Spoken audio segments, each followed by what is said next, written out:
এই দেখো বন্ধুরা, এটা ফ্রিজে ছিল একটু চিকেন, 500 মতন, 500 কি 600 চিকেন হবে। এটা ফ্রিজে ছিল, একটু জল দিয়ে এবার ভিজিয়ে রাখবো।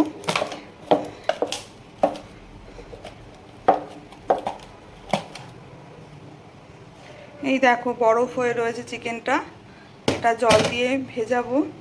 ভিজিয়ে এই বরফটা ছেড়ে এলে এবার এই চিকেনটা দিয়ে বাটার চিকেন হবে।